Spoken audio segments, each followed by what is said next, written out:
നമസ്കാരം. ഇന്നത്തെ മലയാളം ക്ലാസ്സിലേക്ക് ഏവർക്കും സ്വാഗതം. അടിസ്ഥാന പാഠാവലിയിലെ സഫലമീ യാത്ര എന്ന കവിതാഭാഗമാണ് കഴിഞ്ഞ ക്ലാസ്സിൽ നാം പരിചയപ്പെട്ടത്. മരണവുമായുള്ള മുഖാമുഖത്തിൻ്റെ നിമിഷങ്ങളിൽ പിന്നിട്ട ജീവിതത്തെ സഫലമായി എന്ന് വിലയിരുത്തുകയാണ് കക്കാട്. രോഗത്തിൻ്റെ അസ്വസ്ഥതകളും വേദനകളും അല്പമൊന്നു കുറഞ്ഞപ്പോൾ ജനലഴികളിൽ പിടിച്ച് ധനുമാസത്തിലെ ആതിരനിലാവ് നോക്കിക്കാണുകയാണ് കവി. പഴങ്കൂടുപോലെ ദുർബലമായ തൻ്റെ ശരീരം ഒന്ന് ചുമച്ചാൽ പോലും ഇടറി വീഴാൻ സാധ്യതയുള്ളത് കൊണ്ട് പ്രിയപ്പെട്ട ഭാര്യയോട് അരികിൽ തന്നെ താങ്ങായി നിൽക്കാൻ കവി ആവശ്യപ്പെടുന്നു. വ്രണിതമായ കണ്ഠത്തിൽ നോവ് ഇന്നിത്തിരി കുറവുണ്ട്. രോഗത്തിന് അല്പം ശമനം കണ്ട കവി പഴയകാല ഓർമ്മകളിലേക്ക് പോകുകയാണ്. ഇരുട്ടും നേരിയ നിലാവും ചേർന്ന ഈ രാത്രിയിൽ പഴയ ഓർമ്മകൾ പോലെ മിന്നുന്ന ഏകാന്ത താരകളെ ഞാനൊന്ന് കാണട്ടെ എന്ന് കവി പറയുന്നു. കഠിനമായ രോഗത്തിൻ്റെ നാളുകളിൽ ദിനരാത്രങ്ങൾ കടന്നു പോകുന്നത് പോലും കവി അറിഞ്ഞിരുന്നില്ല. ശബ്ദം കേട്ടാണ് ആളുകളെ തിരിച്ചറിഞ്ഞിരുന്നത്. മരുന്നുകൾ കൊണ്ടാണ് ഉറക്കം വരാത്ത രാത്രികൾ തള്ളി നീക്കിയിരുന്നത്. അപ്പോൾ സ്നേഹമുള്ളവരുടെ കരസ്പർശവും അവർ തന്നെ ചൊല്ലി വ്യാകുലപ്പെടുന്നതുമെല്ലാം ആശ്വാസമേകിയിരുന്നു. വേദന തീവ്രമായി അനുഭവപ്പെടുന്ന ഈ രാത്രികളിൽ, വ്രണങ്ങളിൽ കുളിരു കയറി കഷ്ടപ്പെടുന്ന ഈ ദിവസങ്ങളിൽ ഒച്ചയുണ്ടാക്കാതെയാണ് ആതിര കടന്നു വരുന്നത്. തിരുവാതിര കടന്നു വരുമ്പോൾ ഒരുമിച്ച് സന്തോഷത്തോടെ നമുക്കതിനെ എതിരേൽക്കാം എന്നും അടുത്ത കൊല്ലം തിരുവാതിരയെ വരവേൽക്കാൻ ആരാണുണ്ടാവുക എന്നും പറയാൻ സാധിക്കില്ല. അതുകൊണ്ട് കണ്ണീരൊഴുക്കാതെ ശേഷിച്ച ദിവസങ്ങൾ സന്തോഷം നിറഞ്ഞതാക്കാം. നേർത്ത നിലാവിൻ്റെ അടിയിൽ തെളിയുന്ന ഇരുട്ടുപോലെ മറവിയുടെ മറകളിൽ നിന്നും ഓർമ്മകൾ പുറത്തെടുക്കാൻ ശ്രമിക്കുകയാണ് കവി. ഇതുവരെയുള്ള ഭാഗമാണ് കഴിഞ്ഞ ക്ലാസ്സിൽ നാം പരിചയപ്പെട്ടത്. തുടർന്നുള്ള ഭാഗം ശ്രദ്ധിക്കുക. ഇവിടെ എന്തോർമകളെന്നോ നെറുകയിലിരുട്ടേന്തി പാറാവു നിൽക്കുമീ തെരുവു വിളക്കുകൾക്കപ്പുറം ബധിരമാം ബോധത്തിനപ്പുറം ഓർമ്മകളൊന്നുമില്ലെന്നോ ഒന്നുമില്ലെന്നോ പല നിറം കാച്ചിയ വളകൾ അണിഞ്ഞുമഴിച്ചും പല മുഖം കൊണ്ടു നാം തമ്മിലെതിരേറ്റും നൊന്തും പരസ്പരം നോവിച്ചും മൂപതിറ്റാണ്ടുകൾ നീണ്ടൊരീ അറിയാത്ത വഴികളിൽ എത്ര കൊഴുത്ത ചവർപ്പു കുടിച്ചു വറ്റിച്ചു നാം ഇത്തിരി ശാന്തിതൻ ശർക്കര നുണയുവാൻ. ഓർമ്മകളുണ്ടായിരിക്കണം ഒക്കെയും വഴിയോര കാഴ്ചകളായി പിറകിലേക്കോടി മറഞ്ഞിരിക്കാം. പാതിയിലേറെ കടന്നുവല്ലോ വഴി. ഓർമ്മകളുണ്ടായിരിക്കണം, അല്ലെങ്കിൽ ആതിര വരുന്നുവെന്നെങ്ങനെ അറിഞ്ഞു നാം?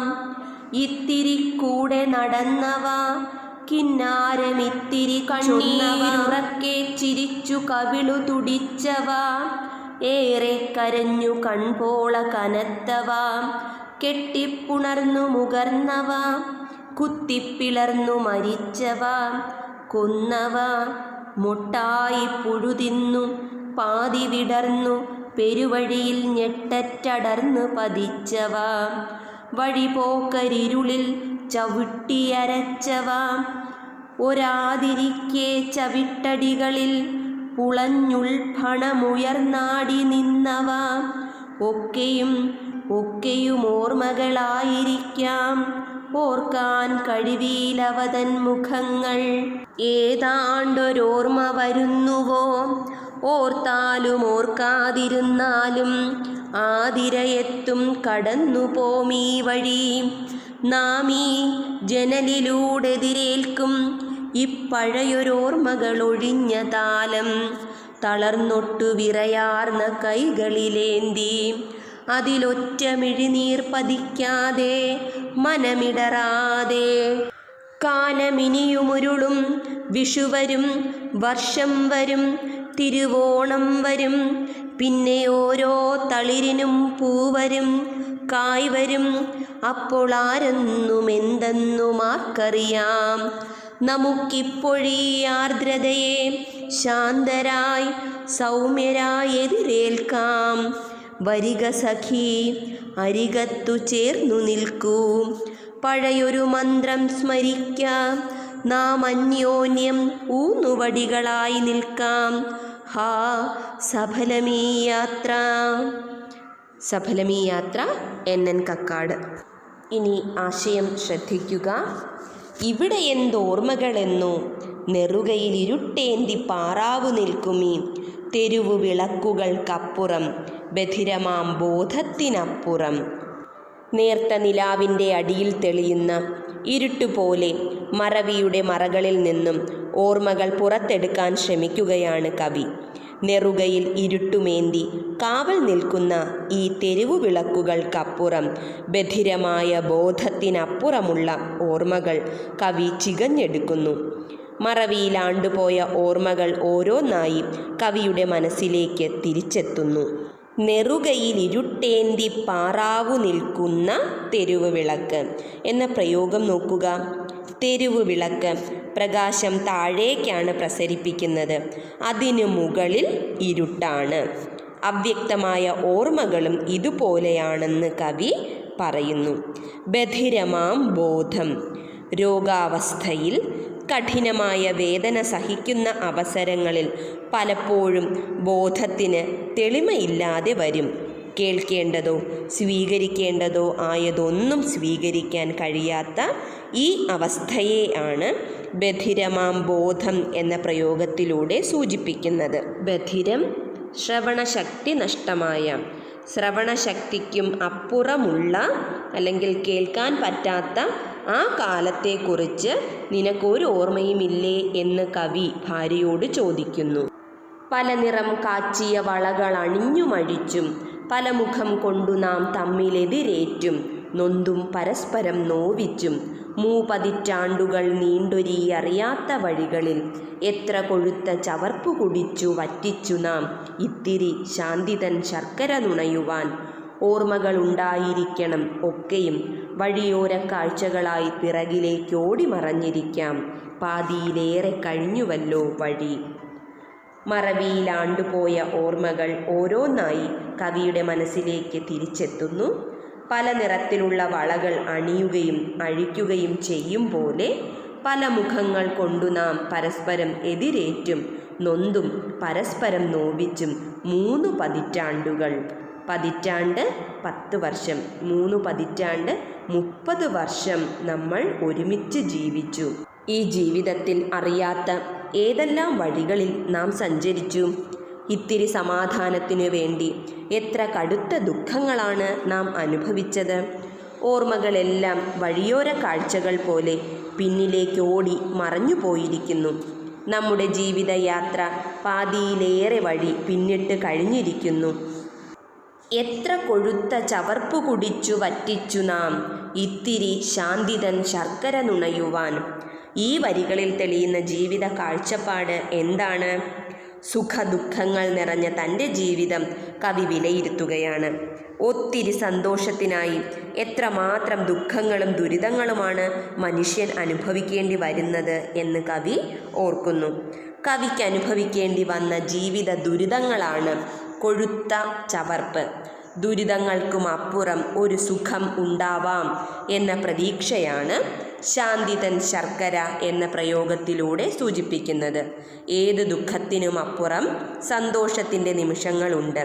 പലപ്പോഴും കഠിനമായ ദുഃഖം സഹിച്ചാലേ ഇത്തിരി സന്തോഷം നമുക്ക് നുകരാൻ സാധിക്കൂ. ഓർമ്മകൾ ഉണ്ടായിരിക്കണം, അല്ലെങ്കിൽ ആതിര വരുന്നുവെന്നെങ്ങനെ അറിഞ്ഞു നാം. ഇത്തിരി കൂടെ നടന്നവ, കിന്നാരമിത്തിരി ചൊന്നവ, കണ്ണീരുറക്കെ ചിരിച്ച് കവിള് തുടിച്ചവ, ഏറെ കരഞ്ഞു കൺപോള കനത്തവ, കെട്ടിപ്പുണർന്നു മുകർന്നവ, കുത്തിപ്പിളർന്നു മരിച്ചവ, കൊന്നവ, മൊട്ടായി പുഴുതിന്നു പാതി വിടർന്നു പെരുവഴിയിൽ ഞെട്ടറ്റടർന്നു പതിച്ചവ, വഴിപോക്കർ ഇരുളിൽ ചവിട്ടിയരച്ചവ, ഒരാതിരിക്കെ ചവിട്ടടികളിൽ പുളഞ്ഞ് ഉൾഭണമുയർന്നാടി നിന്നവ, ഒക്കെയും ഓർമ്മകളായിരിക്കാം, ഓർക്കാൻ കഴിവിയിലവതൻ മുഖങ്ങൾ. തൻ്റെ ഓർമ്മകളിൽ നിന്നും ഒന്നുമില്ലാതായിട്ടില്ല എന്ന് കവി ആശ്വസിക്കുന്നു. അല്ലെങ്കിൽ ആതിര വരുന്നുവെന്നത് നാം അറിയുമായിരുന്നില്ല എന്ന് കവി ഓർക്കുന്നു. പിന്നിട്ട വഴിയിലെ ഓർമ്മകൾ ഓരോന്നായി കവിയിലേക്ക് എത്തുകയാണ്. ഇത്തിരി കൂടെ നടന്നവ, ഇത്തിരി കിന്നാരം പറഞ്ഞവ, കണ്ണീർ പൊഴിയുവോളം ചിരിപ്പിച്ചവ, ഏറെ കരയിപ്പിച്ചവ, കെട്ടിപ്പുണർന്ന് മുകർന്നവ, കുത്തിപ്പിളർന്ന് മരിച്ചവ, കൊന്നവ, മൊട്ടായി പുഴുതിന്ന് പാതി വിടർന്ന് പെരുവഴിയിൽ ഞെട്ടറ്റു വീണവ, അന്യർ അശ്രദ്ധമായി നശിപ്പിച്ചവ, ചവിട്ടടിയിൽ പാമ്പായി വിനാശകാരികളായവ, ഇങ്ങനെ നിരവധി ഓർമ്മകൾ കവിയുടെ മുൻപിലേക്ക് എത്തുകയാണ്. ഏതാണ്ടൊരോർമ്മ വരുന്നുവോ, ഓർത്താലും ഓർക്കാതിരുന്നാലും ആതിരയെത്തും കടന്നുപോമീ വഴി, നാം ഈ ജനലിലൂടെ എതിരേൽക്കും ഇപ്പഴയൊരോർമ്മകൾ ഒഴിഞ്ഞ താലം, തളർന്നൊട്ടു വിറയാർന്ന കൈകളിലേന്തി അതിലൊറ്റ മിഴിനീർ പതിക്കാതെ മനമിടറാതെ. ഏതാണ്ടൊരോർമ്മ വരുന്നുണ്ടോ എന്ന് കവി ഭാര്യയോട് ചോദിക്കുന്നു. ഓർത്താലും ഓർക്കാതിരുന്നാലും ആതിര ഇനിയും വരികയും ഈ വഴി കടന്നു പോവുകയും ചെയ്യും. നാം അതിനെ ഈ ജനലരികിലിരുന്ന് എതിരേൽക്കും. തളർന്ന് വിറയ്ക്കുന്ന കൈകളിൽ ഓർമ്മകൾ ഒഴിഞ്ഞ മനസ്സാകുന്ന താലം പിടിച്ച് അതിൽ ഒരു തുള്ളി കണ്ണീർ പോലും വീഴാതെ മനസ്സിടറാതെ ഈ ആതിരയെ നമുക്ക് സ്വീകരിക്കാം. കാലമിനിയും ഉരുളും, വിഷു വരും, വർഷം വരും, തിരുവോണം വരും, പിന്നെ ഓരോ തളിരിനും പൂവരും കായ്വരും. അപ്പോൾ ആരെന്നും എന്തെന്നും ആർക്കറിയാം. നമുക്കിപ്പോഴീ ആർദ്രതയെ ശാന്തരായി സൗമ്യരായി എതിരേൽക്കാം. വരിക സഖി അരികത്ത് ചേർന്നു നിൽക്കൂ, പഴയൊരു മന്ത്രം സ്മരിക്ക, നാം അന്യോന്യം ഊന്നുവടികളായി നിൽക്കാം. ഹാ സഫലമീ യാത്ര. കാലമിനിയും ഉരുളും, ഉരുളുക, മുന്നോട്ടു പോവുക. വിഷു വരും, വർഷവും തിരുവോണവുമെല്ലാം ഇനിയും കടന്നു വരും. ഓരോ തളിരിനും പൂ വരികയും കായുണ്ടാവുകയും ചെയ്യും. ഇതിനെല്ലാം സാക്ഷിയാകാൻ ആരൊക്കെയാണുണ്ടാവുക എന്ന് ആർക്കാണറിയുക? കാലം പലതും കടന്നു പോയേക്കാം എന്നാണിവിടെ സൂചിപ്പിക്കുന്നത്. അതുകൊണ്ട് നമുക്കിപ്പോൾ ആർദ്രയായ ഈ ആതിരയെ ശാന്തരായി സൗമ്യരായി എതിരേൽക്കാം. സഖി, എൻ്റെ അരികിൽ വന്ന് ചേർന്ന് നിൽക്കൂ, പഴയ ആ മന്ത്രം ഓർക്കുക. ഇവിടെ ഋഗ്വേദത്തിലെ വിവാഹ മന്ത്രത്തെക്കുറിച്ചാണ് സൂചിപ്പിക്കുന്നത്. ആ മന്ത്രത്തിൻ്റെ അർത്ഥം, അല്ലയോ വധു, ഭർത്താവായ എന്നോടുകൂടി ഏതു വിധമായാൽ നീ വയസ്സായാലും ഒപ്പം നിൽക്കുമോ? അவ்விധം സൗഭാഗ്യത്തിനായി ഞാൻ നിന്റെ കൈ പിടിക്കുന്നു. ഈ മന്ത്രം എന്ത് ചെയ്യുക? ഓർക്കുക. അവസാന കാലത്തും നമുക്കൊരുമിച്ച് കൈകൾ കോർത്ത് നിൽക്കണം, പരസ്പരം ഊന്നുവടികളായി നിൽക്കണം എന്ന് കവി ഇവിടെ പറയുന്നു. ഒരാളില്ലാതെ മറ്റൊരാളില്ല എന്ന വിധം ലയിച്ചായിരുന്നു അവരുടെ ജീവിതം. ദാമ്പത്യബന്ധം എത്രയേറെ ദൃഢവും കരുതലുമുള്ളതാക്കാം എന്നതിന് തെളിവായിരുന്നു അവരുടെ ജീവിതം. ഇനി അധികകാലം മുന്നോട്ടില്ല എന്ന് തിരിച്ചറിഞ്ഞ കവി ശിഷ്ടദിനങ്ങളെ സന്തോഷം നിറഞ്ഞതാക്കാൻ സഖിയോട് പറയുന്നുണ്ട്. ജീവിതാന്ത്യത്തിലും ജീവിതത്തെ ആസ്വദിക്കാൻ ഊന്നുവടികളായി പരസ്പരം നിലകൊള്ളാം എന്നാണവർ പറയുന്നത്. മനുഷ്യജീവിതം നശ്വരമാണ്, എപ്പോൾ വേണമെങ്കിലും പൊലിഞ്ഞു പോകുന്നതുമാണ്. കാലം അനന്തമാണ്, അതാരെയും കാത്തു നിൽക്കാറില്ല. കാലചക്രം തിരിയുമ്പോൾ പുതിയവ വന്നുകൊണ്ടിരിക്കും. ഇത് മാറ്റമില്ലാതെ തുടരുന്ന പ്രക്രിയയാണ്. ഒന്നും നമ്മെ കാത്തു നിൽക്കുകയില്ല. ആസന്നമായതിനെ സന്തോഷത്തോടെ വരവേൽക്കുക എന്ന ആശയമാണ് ഈ കവിത നമുക്ക് നൽകുന്നത്. പാഠഭാഗം നന്നായി വായിക്കുക, അതിൻ്റെ അർത്ഥതലങ്ങൾ മനസ്സിലാക്കുക. പുതിയൊരു പാഠവുമായി അടുത്ത ക്ലാസ്സിൽ കാണാം. നന്ദി.